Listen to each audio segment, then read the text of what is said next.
June 26, 1966. Dear Diary, this is my last entry. This is my confession. This is where I clear the air and leave my fate to God. To whoever reads this, Father Cole is a liar. He is not who you think he is. He is not who I thought he was. He has never been who anybody thought he was. I shudder at the thought of the poor soul who picks up this diary after today. I'll begin 2 years ago, on the day my parents had me confirmed with the bishop. My family was super excited about it. We had lost my brother Aiden 6 months prior, and this is one of the ways our family coped. His body was never recovered.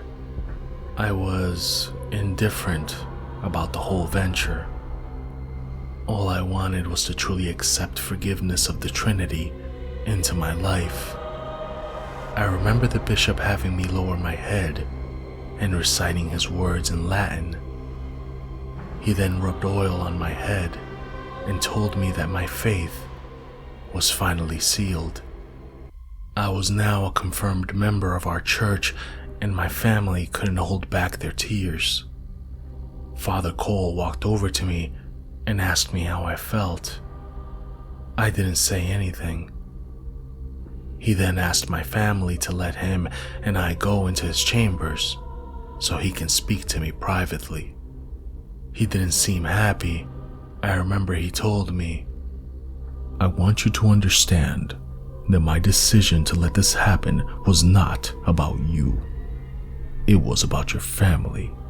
It was about your duty to your family. Never forget that." It was almost as if he didn't believe that my faith was genuine. He told me, "If you want me to truly accept His grace into your life, and you want me to believe it, I want you to be one of my altar boys. Originally, I was going to take your younger brother in for this honor, but now, in honor of your family, I am bestowing it to you." I didn't know what to say, so I just looked to the ground. I didn't like anyone talking about Aiden in front of me, with my emotional wounds being so fresh. Father didn't care. Is that understood? I wasn't in a position to say no, since I was just confirmed. It was like he was holding everything over my head. My brother, my head, my faith, the church. It was just so much at once. I remember leaving his chamber, feeling overwhelmed. I broke down crying. I didn't say a word to anybody for the rest of the night. I didn't like being an altar boy. I didn't like how it made going to mass a job, a chore, rather than being a way to make my faith better. Well, Father Cole took a keen interest in me over all the other altar boys. It drove me crazy. It made me feel uncomfortable. And there was Thomas, Cole, Noah, James, and myself. All of us had a death in the family. Thomas lost his sister, Cole lost his cousin, Noah lost his brother, and James, his mother. I wasn't sure if it was a coincidence that Father chose altar boys with similar afflictions, or if it was just because he wanted us to use him as a crutch. I now know it's neither. All of their lost loved ones were never found either. Have you ever had communion wine? I'm not talking about some wafer and grape juice. I'm talking about wine. Some churches will use whatever wine they can get their hands on to be blessed by their priests. Everyone hated it at our church. They told us that it tasted disgusting and spoiled. Father Cole swore up and down that it was just old vintage that didn't age well. But God would take up our devotion. I remember setting up for Mass, practicing for our ceremony one Saturday evening when I saw Father Cole walking outside behind the church. He went out back behind our cathedral, then back inside holding a bottle. I had always been curious about drinking to get drunk rather than just communion. So from that day, I saw him go outside to go get the wine every Saturday we practiced. This went on for months until finally I gathered the courage to try to sneak a bottle.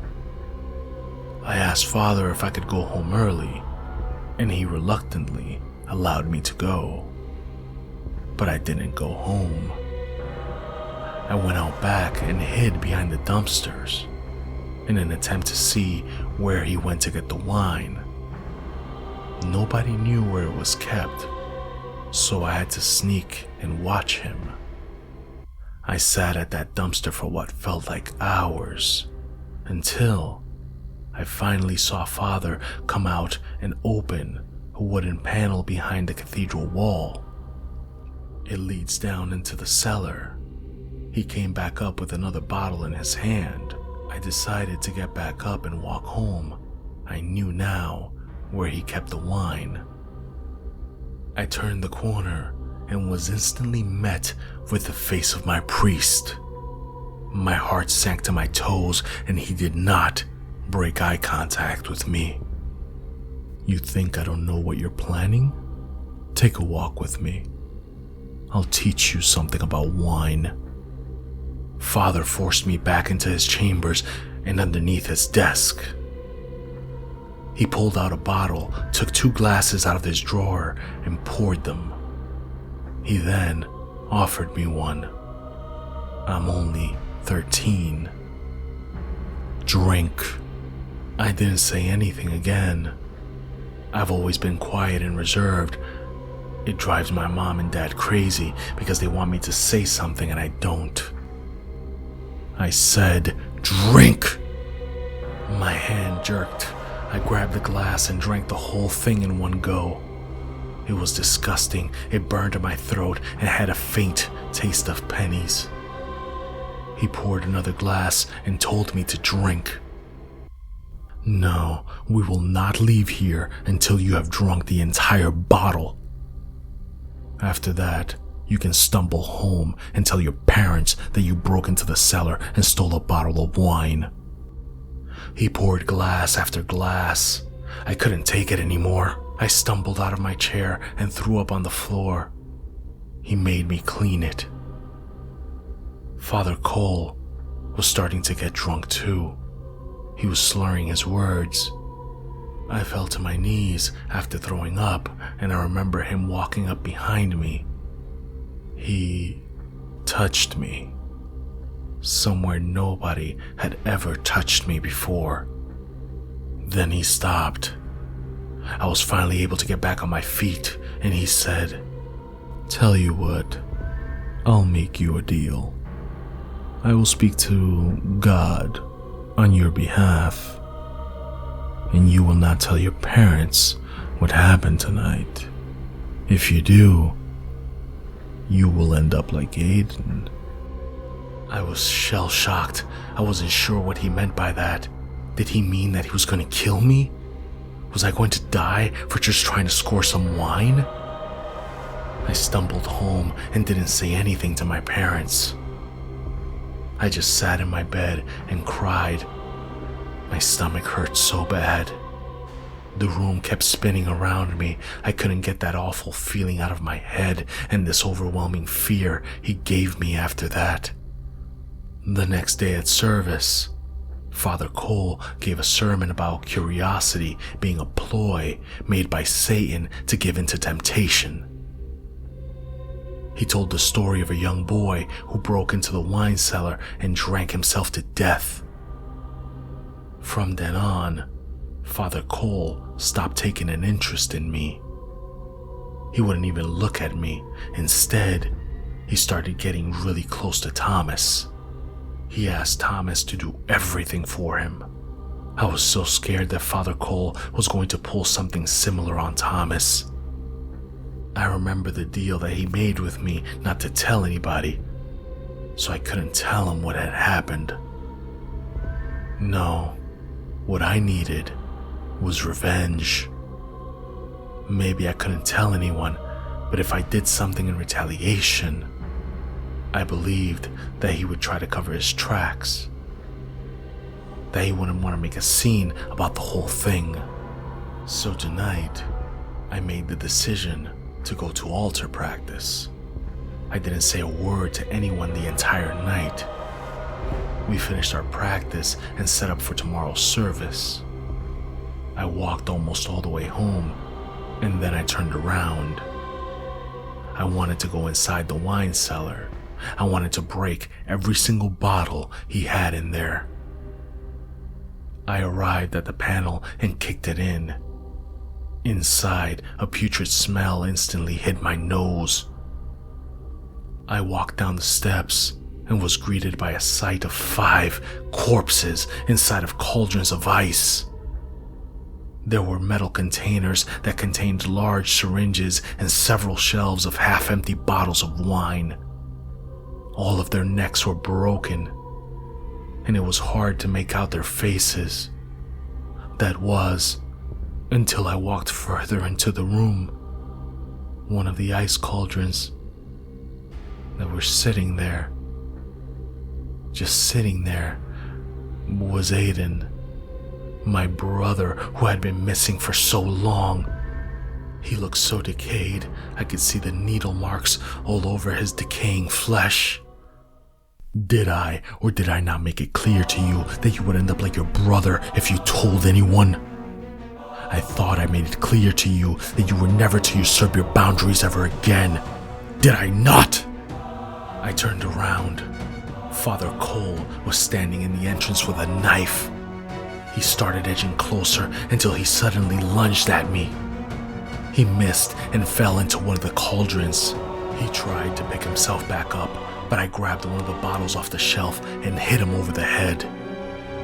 He fell down almost lifelessly, and I hit him again and again and again. I just couldn't stop.